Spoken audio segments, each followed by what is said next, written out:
Храпіння під час сну. Чому воно виникає? Давайте розбиратися, а ви підписуйтесь.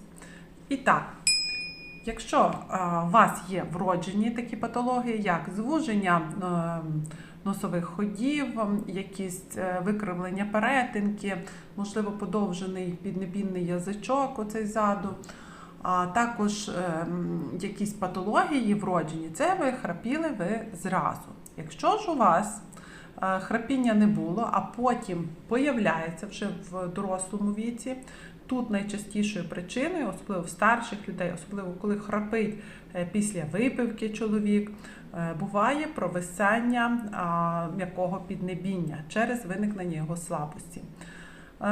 Спочатку воно ніби нічого страшного, але в процесі прогресування стає вже небезпечним, адже при тривалому такому перекриванні дихальних шляхів, вимушеному апное, по-перше, людина пробуджується завжди, але може перекритися дихання і навіть померти. Тому треба працювати з м'язами своєї гортані, по-перше, і, звісно, таким чоловікам, які починають значно сильніше храпіти в сні, в першу чергу обмежте зловживання алкоголем, адже в цей період оце піднебіння максимально розслабляється і ви маєте набагато вищі ризики щодо смерті.